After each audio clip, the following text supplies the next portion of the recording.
filhos podem vir a pagar pelos maus passos dos pais? O que a gente pode ajudar aí? Eu posso falar. No livro de Ezequiel, do Antigo Testamento, se eu não me engano, é o capítulo 29, mas eu não tenho certeza. Eu teria que depois dar uma confirmada lá para ver. Pois alguém confirma aí. Mas tem um versículo de Ezequiel que diz assim: temos que parar de acreditar que os pais comeram uvas verdes e os filhos nasceram com os dentes estragados, dentro de uma percepção de que os filhos pagariam pelos erros dos pais.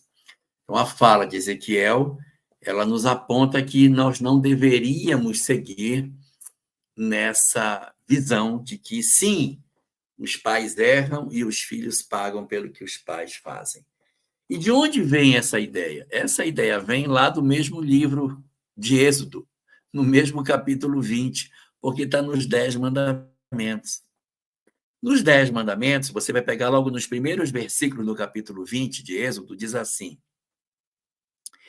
eu sou o Deus zeloso, que puno a iniquidade dos pais nos filhos, na terceira e na quarta geração daqueles que me desobedecem. Está aí a frase que nos apoia a dizer que os pais pagam pelos filhos. Algumas traduções em português dizem assim: que puno a iniquidade dos pais nos filhos até a terceira e a quarta geração. Até. Mas o original, no hebraico, não diz até, diz na terceira e na quarta. Pode perguntar para qualquer rabino. Rabino que está escrito nesse texto.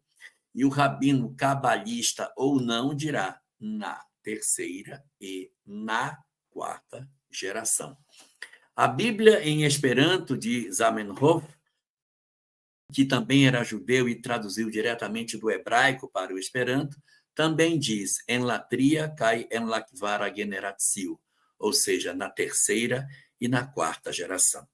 E o que é tão importante esse na terceira ou na quarta? Porque o que acontece é o seguinte: quando você tem um casal, e esse casal tem um filho, meu Deus, cadê o filho? O filho, perdi o filhinho. O casal, e eles têm um filho, o casal precisa estar encarnado para dar a vida ao filho. Mas para dar vida ao neto, ele não precisa estar encarnado. Então, pelo menos, esquece fertilização in vitro. Eu não preciso estar encarnado, que na época de Moisés não tinha fertilização in vitro, eu preciso estar encarnado para gerar um filho, mas eu não preciso estar encarnado para gerar um neto. Por isso que não é na segunda, porque na segunda não dá, mas na terceira e na quarta já dá. Por quê? Porque seria o próprio espírito reencarnado. Eu não posso ser a encarnação de meu filho, mas posso ser a encarnação de meu neto. Posso ser a encarnação do meu bisneto. Então, o espírito reencarnado do neto e bisneto encontra as consequências do que ele mesmo fez, mas não que o neto pagará por aquilo que o bisavô ou que o avô fez, porque é muito estranho. Vejamos na obra Há 2000 anos o que acontece com Públio Lentulus, que é bisneto de si mesmo. Públio Lentulus Suras cegou pessoas durante uma rebelião que ele faz para derrubar Mário ao lado de Catilina. Quando ele reencarna como Públio Lentulus, ele experimenta a cegueira. Aí vai dizer, sabe por que ele está cego? Porque o bisavô dele cegou gente. Não é porque ele é o mesmo espírito reencarnado na mesma família, na condição de neto e bisneto. Olhando pelo ângulo da reencarnação, a gente consegue entender por que os netos e bisnetos pagariam pelos erros dos seus avós e bisavós. Os pais, não necessariamente, justificando a fala do meu queridíssimo Ezequiel, dizendo que já está na hora de pararmos de acreditar E os pais comem uvas verdes e os filhos nascem com os dentes estragados. E se acrescenta a isso, né, há um princípio, um dos princípios do Espiritismo, né, quanto à existência de Deus e o desenvolvimento disso. Um dos atributos, ele é soberanamente justo e bom.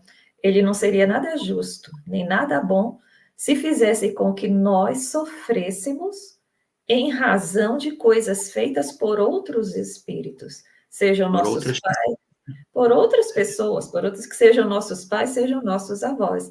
Então, está na justiça de Deus que cada um colha o que plantou e não o que os outros plantaram.